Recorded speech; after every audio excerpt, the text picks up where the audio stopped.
This is a short presentation on questions which often get asked on can you use R32 refrigerant in systems that have R410a compressors in them. So let's have a look at some facts. R32 compressor developments mainly had to focus on solving higher discharge temperatures as well as the development of a new polyester oil. R32 has a lower liquid density than 410A. So here we can see if I use a cubic meter of R32 in liquid form, it weighs just over 1 ton. If we look at R410A, a cubic meter of R410A weighs almost 1.2 tons. So this results in a reduced refrigerant system charge for R32 units. An R32 molecule is smaller than an R410A molecule. This results in R32 having an increased internal vapor leakage factor, which leads to a reduction in compressor performance. So basically what we're saying is that R32, being a smaller molecule, it is easier to bypass the compression elements compared to the larger R410A molecule. R32 also has a higher liquid thermal conductivity, which leads to higher heat transfer, which means ultimately higher suction and discharge superheat temperatures. So moving on, if we look at R32 refrigerants using swing compressors, the increased internal vapor leakage factor has been eliminated on smaller capacity units with the use of Daikin's patented swing compressor design. Here you can see the monocoque design of the Daikin swing compressor versus the other industries using rotary compressors.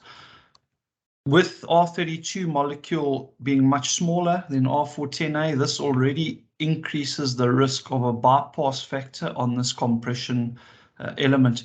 This has been eliminated with the Daikin units because of this monocoque solid metal casting design. So there's no risk of R32 molecule, even though it is much smaller than 410A, leaking past the sweepage factor and getting recompressed, losing efficiency of the compressor. Further to this, to suppress the heat increase due to higher suction vapor temperatures, Daikin created heat insulating spaces in the parts above and below the compression chamber. And this is a top view where the heat insulating spaces have been included to help reduce the heat of the higher discharge temperatures owing to the fact that they have higher suction temperatures.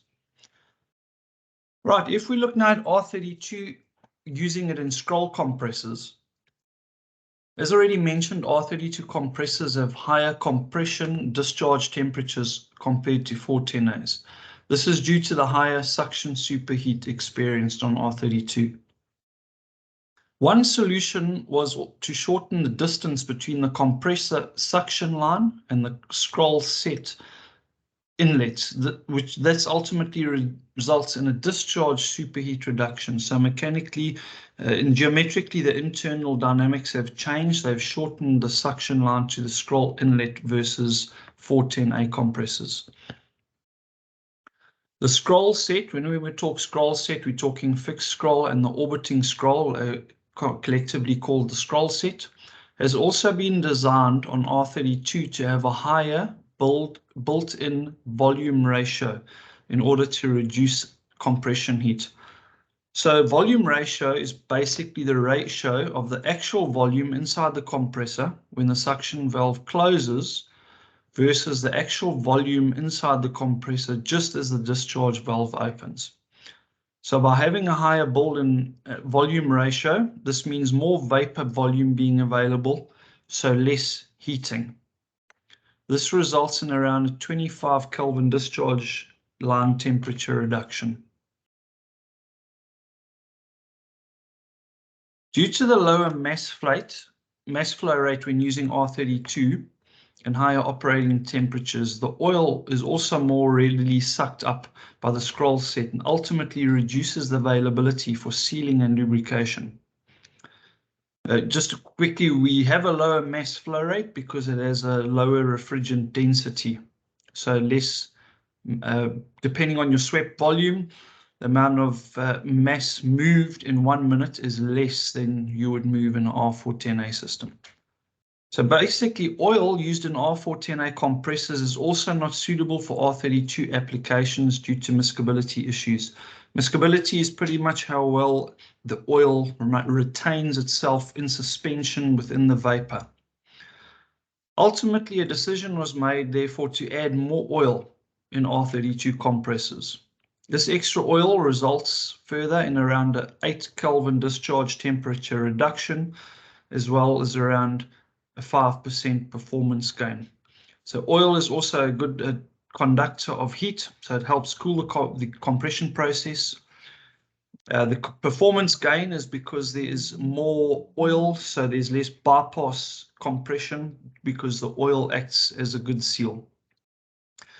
And here we can have a look at R32 refrigerant tried with different polyester oils on a fixed scroll and then your orbiting scroll. So this is what would attach to the motor. There was severe wear.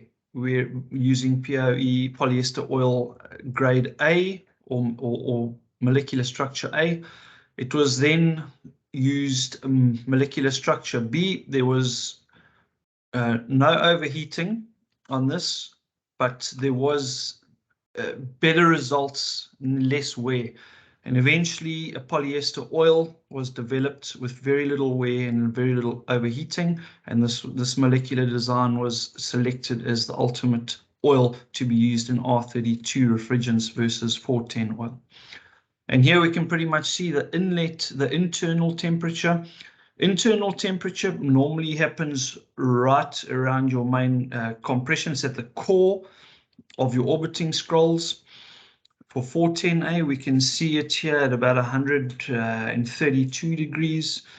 For R32, closer on almost 140 degrees.